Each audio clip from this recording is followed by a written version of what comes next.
Orang yang menyalahgunakan dadah ni, dia ambil, doktor suruh makan 1, dia makan 10. Di kesan dia,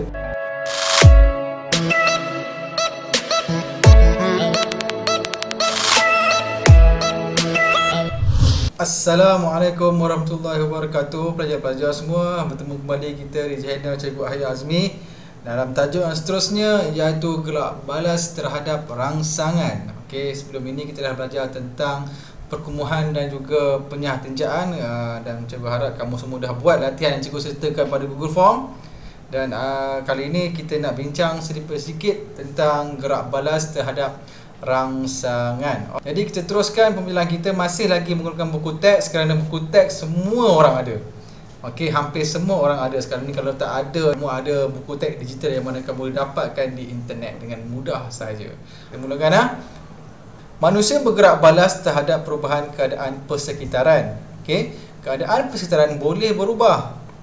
Perubahan ini dikenali sebagai rangsangan. Okey ya. Persekitaran kita berubah daripada satu perkara berubah kepada satu perkara yang lain, daripada wangi ke busuk, busuk ke wangi, senyap ke bising, tenang ke tidak tenang. Dia berubah ya, perubahan persekitaran itu. Jadi manusia ni bertindak balas terhadap perubahan tersebut. Okey, perubahan ini dikenali sebagai rangsangan. Alright ya, rangsangan. Tindak balas yang dilakukan terhadap rangsangan pula dikenali sebagai gerak balas. Apabila perubahan berlaku, kamu terangsang. Bila kamu terangsang, ada sesuatu yang kamu lakukan. Yang kamu lakukan itu adalah gerak balas terhadap rangsangan. Ada dua ya. Pertama sekali rangsangan, yang kedua sekali kamu bertindak balas, itu diberi nama gerak balas. Okey. Macam mana kamu bergerak balas? Apa yang bergerak balas? Kita ya. Organ deria manusia menerima rangsangan. Okey, manusia ada berapa deria? Ada penglihatan, pendengaran, bau, rasa. Organ-organ ini yang bergerak balas terhadap rangsangan. Contohnya cahaya, bau, bunyi, rasa, sentuhan. Okey, cahaya mata yang bergerak balas. Bau hidung. Bunyi organnya yang biasa bergerak balas adalah telinga. Rasa tindak balasnya lidah. Dan sentuhan kulit, biasanya yang bertindak balas adalah kulit. Itulah organ-organnya yang bertindak balas terhadap perkara tersebut. Okey, perhatikan situasi di bawah. Oh ya. Sedapnya bau. Nampak ni.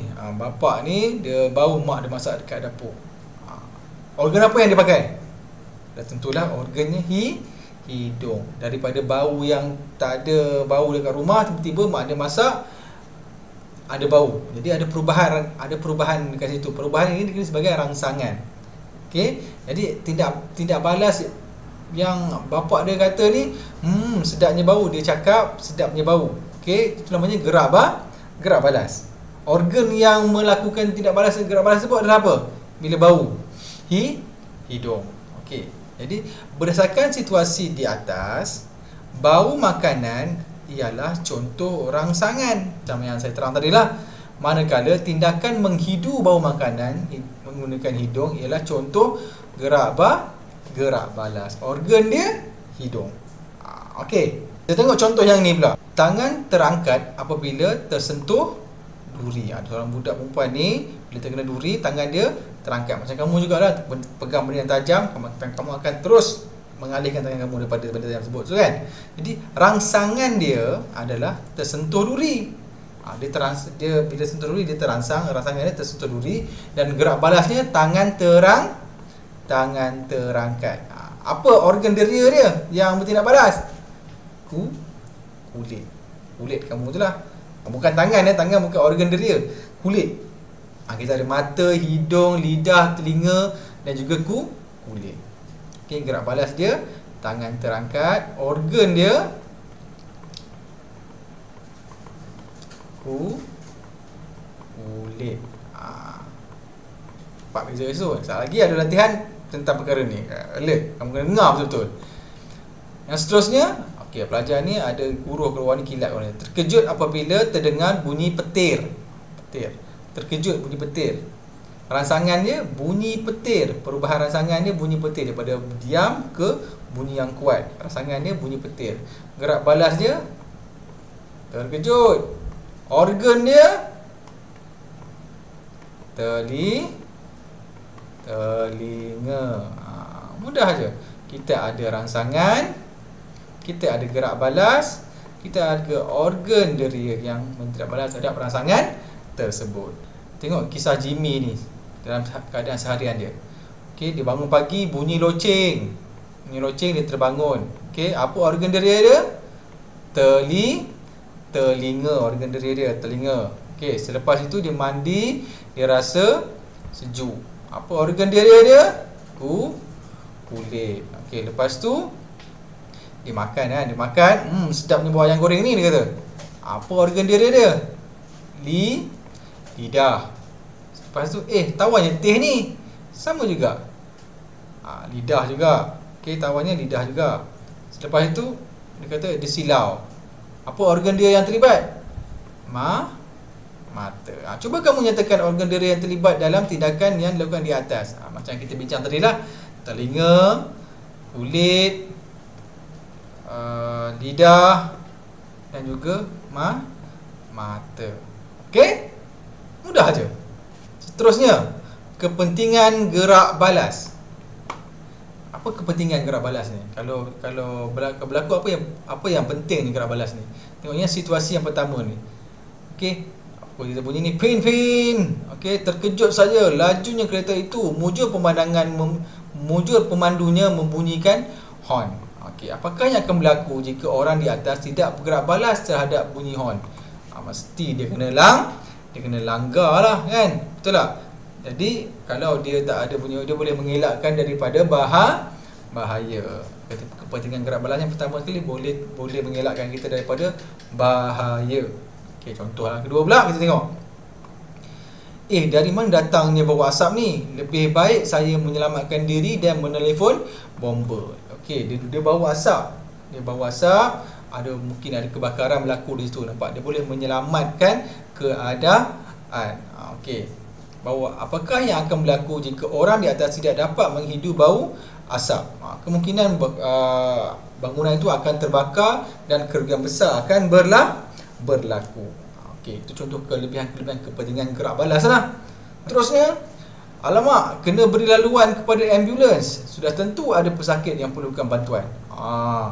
Okey, jadi kamu bila dengar bunyi ambulans, kamu dapat bertindak balas terhadap bunyi tersebut dan dapat menyelamatkan orang. Gerak balas itu dapat menyampaikan kamu maklumat benda bahaya yang akan berlaku. Jadi kamu beri laluan. Jadi dapat beri maklumat dan juga kamu boleh berkomunikasi. Itu kelebihan-kelebihan ataupun kepentingan gerak balas. Rupa-rupanya gerak balas ni boleh terganggu dengan beberapa tabiat manusia. Apakah tabiat-tabiat yang boleh mengganggu gerak balas manusia ni? Mari kita tengok. Yang pertama sekali, minum arak.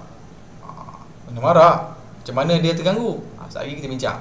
Keduanya, menghidu gam. Yang ketiganya, menyalahgunakan dadah. Ada tiga perkara ni boleh mengganggu tabiat yang mengganggu gerak balas manusia. Okey, arak. Bila kamu minum arak, boleh menyebabkan seorang itu menjadi mabuk. Okey, boleh mabuk. Oleh sebab itu, gerak balas peminum arak menjadi lambat apabila menerima rangsangan kerana organ derianya terganggu. Sebab itu orang yang minum arak ni, dia jalan pun kadang-kadang tu tak stabil, tak lurus. Kalau kamu suruh jalan lurus, dia akan ke tepi. Sebab apa? Dari rangsangan dia terhadap persekitaran telah terganggu. Bila orang panggil pun dia tak boleh respon. Bila dia berjalan pun dia sengit-sengit. Jadi sebab itulah minum arak ni, tabiat minum arak ni boleh mengganggu gerak balas manusia. Boleh mabuk lah. Sama juga dengan gam, menghidu gam. Tabiat menghidu gam ni sangat-sangatlah tidak elok. Sebab apa? Dia boleh mengganggu otak kamu ya. Sekali kamu hidu bau gam tu, sel-sel otak kamu yang beribu-ribu sel otak kamu akan rosak. Sebab sel otak kamu rosak, kesannya lebih kurang macam minum arak. Kamu tidak dapat berfikir dengan baik. Tidak balas kamu rangsangan pun akan berkurangan. Jadi kamu membahayakan diri kamu lah. Okey. Contohnya kan, gam ialah jenis bahan kimia yang boleh menyebabkan seseorang yang menghidunya akan berhayal dan ketagih. Kamu boleh ketagih Okey. Bahan kimia yang terkandung dalam gam boleh menjejaskan fungsi organ deria dan otak seorang penghidu gam. Faham tak? Macam mana dia mengganggu? Dia merosakkan sel-sel otak kamu. Okey. Oleh sebab itu, gerak balas akan menjadi lambat ketika menerima rangsangan. Ketika sebab itulah kalau kamu tengok orang menghidu gam ni, dia lambat bertindak balas. Lepas tu bila dia nak berlintas jalan, orang horn kan.